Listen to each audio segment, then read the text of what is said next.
Republik Mafia, mimpi buruk rakyat jelata.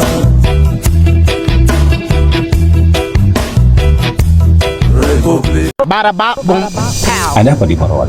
Presiden memerintahkan TNI untuk latihan di daerah-daerah yang dekat tambang ilegal. Ternyata mereka punya bandara yang tidak ada otoritas Indonesia. Yang ini kayaknya berawal dari perintah Pak Presiden. Jadi sebenarnya kalau menurut saya, kalau kita merujuk lagi 2014, itu Pak Prabowo kan waktu kampanye udah ngomong bocor. Ya kan? Nah, salah satu yang dinilai itu banyak kebocoran itu kan tambang ilegal. Oleh karena itu Presiden beberapa waktu lalu memerintahkan TNI untuk latihan di daerah-daerah yang dekat tambang ilegal, yaitu Bangka Belitung dan Morowali. Nah, untuk lebih spesifiknya lagi Morowali, ini juga saya baru tahu. Ternyata Morowali itu kan luas banget ya, 4.000 hektar ya. Kawasan industri. Nah, kawasan industri. Itu ternyata mereka punya bandara yang tidak ada otoritas Indonesia. Yang berarti di situ orang dan barang itu bisa keluar masuk tanpa diawasi. Tertutup. Infonya tuh aparat keamanannya tuh nggak bisa masuk. Tapi yang Aparat negara tidak bisa masuk. nggak bisa. Yang jelas di bandara itu tuh tidak ada bea cukai dan imigrasi. Ini disampaikan Pak Safri kemarin sebagai Menhan waktu meninjau latihan itu. Jadi latihan ini tuh menarik, yang di Morowali itu latihan dilakukan oleh Kopasgat. Itu nama latihannya itu perebutan pangkalan udara. Menurut saya yang mengejutkan itu ketika Pak Safri ngomong bahwa nggak boleh ada negara di dalam negara. Pak Safri ngomong gitu? Ngomong gitu.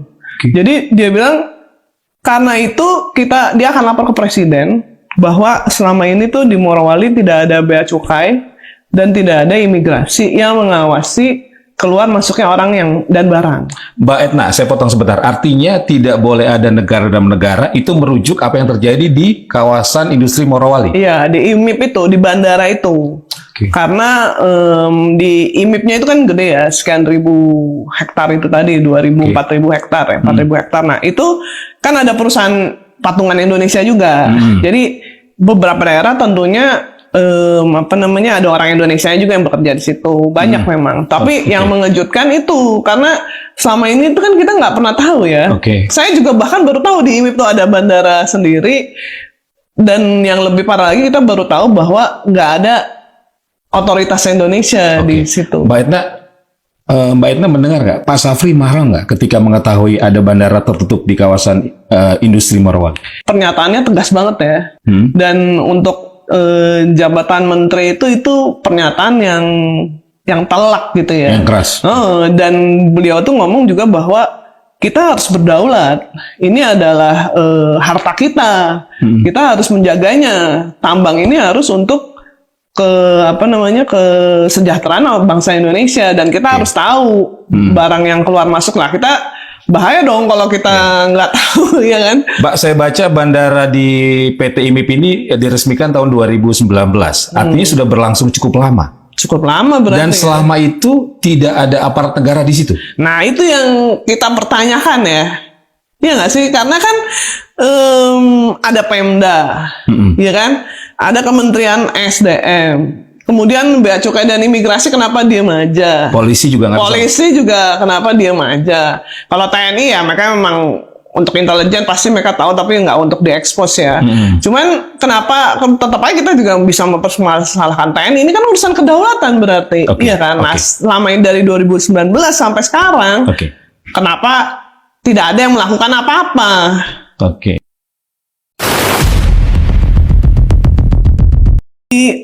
Ini kayaknya berawal dari perintah Pak Presiden.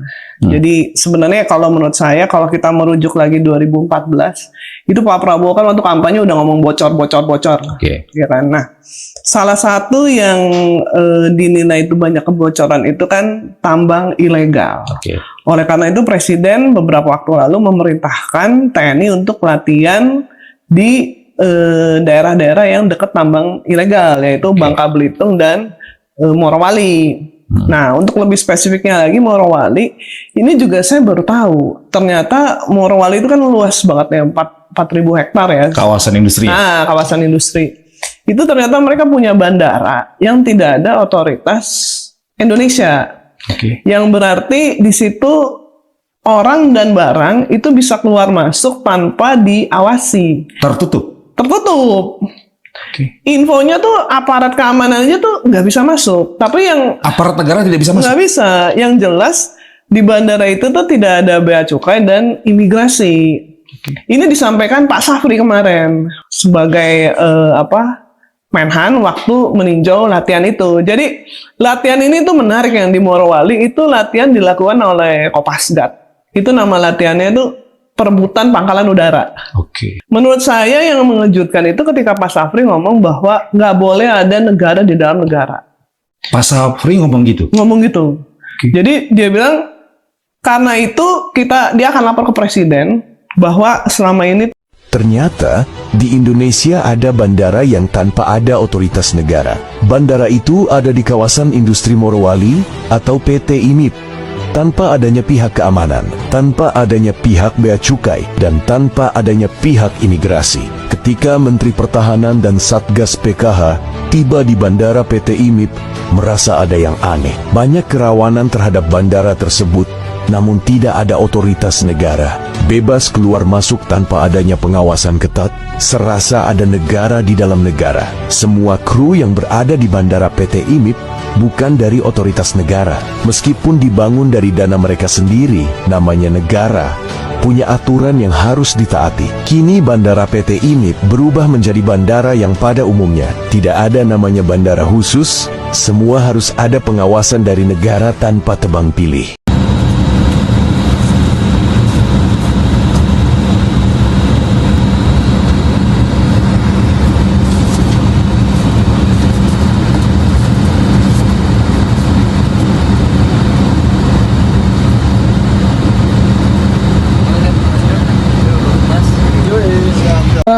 hadir untuk menegakkan hukum, menegakkan regulasi, dan kita perbaiki semua hal-hal yang sudah kita lihat selama ini terjadi. Tidak boleh ada republik di dalam republik. Indonesia ada bandara yang tanpa ada otoritas negara. Bandara itu ada di kawasan industri Morowali atau PT IMIP. Tanpa adanya pihak keamanan, tanpa adanya pihak bea cukai, dan tanpa adanya pihak imigrasi. Ketika Menteri Pertahanan dan Satgas PKH tiba di bandara PT IMIP, merasa ada yang aneh. Banyak kerawanan terhadap bandara tersebut, namun tidak ada otoritas negara. Bebas keluar masuk tanpa adanya pengawasan ketat, serasa ada negara di dalam negara. Semua kru yang berada di bandara PT IMIP bukan dari otoritas negara. Meskipun dibangun dari dana mereka sendiri, namanya negara, punya aturan yang harus ditaati. Kini bandara PT IMIP berubah menjadi bandara yang pada umumnya tidak ada namanya bandara khusus, semua harus ada pengawasan dari negara tanpa tebang pilih.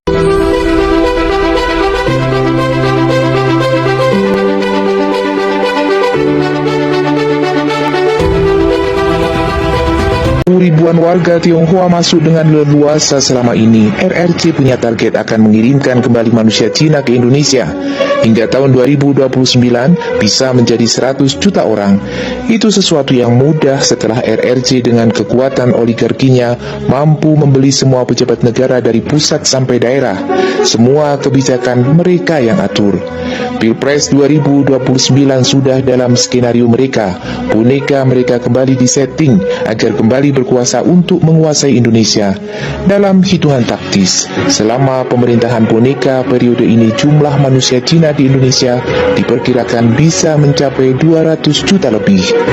Pada Pilpres 2034 berkat undang-undang yang sudah diamandemen, Presiden tidak harus orang asli pribumi, maka saat itu harus bisa tampil capres yang full secara fisik dan mental, jiwa raga adalah ras Cina.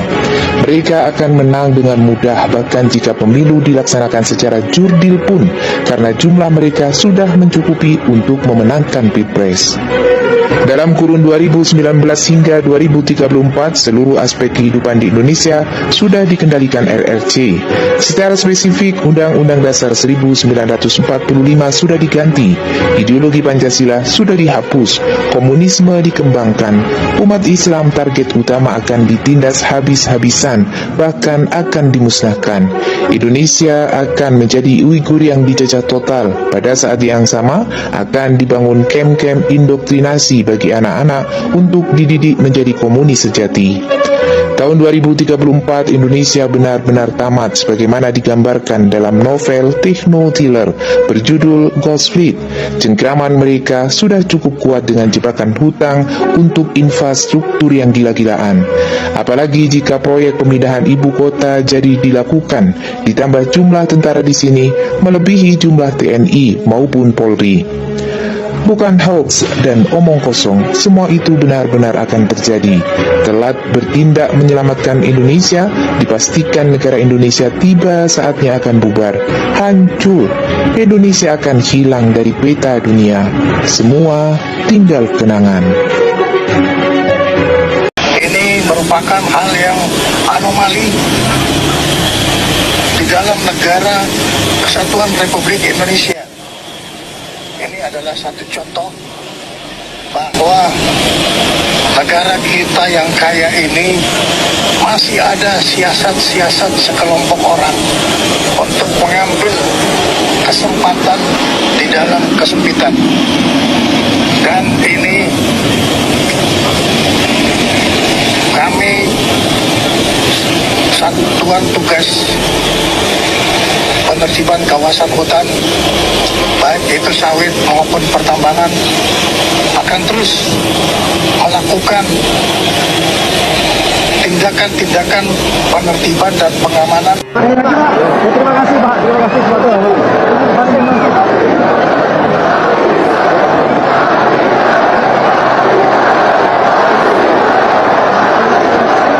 Baru-baru ini, viral sebuah video dugaan ribuan tenaga kerja asing atau TKA asal Tiongkok bekerja di Indonesia, terutama di sektor-sektor strategis seperti industri baja dan sejenisnya.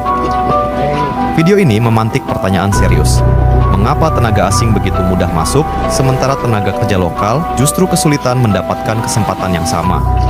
Isu ini semakin memanas dengan temuan 40 pabrik baja yang diduga beroperasi tanpa izin pengolahan di Indonesia. Fakta ini menunjukkan betapa carut-marutnya kebijakan investasi dan pengawasan pemerintah. Di satu sisi, pemerintah gencar menarik investor asing dengan janji kemudahan berusaha. Namun, di sisi lain, minimnya pengawasan justru membuka peluang bagi praktik ilegal, seperti pabrik baja yang beroperasi tanpa izin. Alih-alih mendorong industri lokal, kebijakan ini malah memfasilitasi eksploitasi sumber daya alam oleh pihak asing, tanpa memberikan nilai tambah yang signifikan bagi perekonomian nasional. Yang lebih memprihatinkan adalah dominasi tenaga asing di sektor-sektor strategis. Ribuan TKA yang diduga bekerja di Indonesia seringkali mengisi posisi-posisi kunci, sementara tenaga kerja lokal hanya mendapat peran marginal. Padahal, Indonesia memiliki sumber daya manusia yang mumpuni dan siap dikembangkan. Minimnya transfer pengetahuan dan teknologi dari tenaga asing ke lokal semakin memperlebar ketimpangan dan ketergantungan pada pihak asing. Isu 40 pabrik baja ilegal juga mengindikasikan adanya praktik korupsi dan kolusi. Bagaimana mungkin puluhan pabrik bisa beroperasi tanpa izin jika tidak ada main mata antara pengusaha dan oknum pemerintah? Ini adalah tamparan keras bagi pemerintah yang selama ini mengklaim komitmennya dalam menciptakan iklim investasi yang transparan dan berkeadilan. Pemerintah harus segera mengambil langkah tegas. Evaluasi menyeluruh terhadap kebijakan investasi dan penempatan TKA harus dilakukan. Pengawasan di sektor strategis seperti baja harus diperketat, sementara pemberdayaan tenaga kerja lokal harus menjadi prioritas. Selain itu, penegakan hukum terhadap pabrik-pabrik ilegal harus dilakukan tanpa kompromi. Indonesia memiliki semua potensi untuk menjadi pemain utama di industri global. Namun, hal itu tidak akan terwujud jika kebijakan yang ada justru mengorbankan kepentingan nasional dan tenaga kerja lokal. Saatnya pemerintah berpihak pada rakyat, bukan pada kepentingan asing yang hanya mencari keuntungan sesaat. Jika tidak, kita hanya akan menjadi penonton di negeri sendiri, Sementara kekayaan alam dan manusia kita dikeruk oleh pihak asing tanpa manfaat nyata bagi kemajuan bangsa.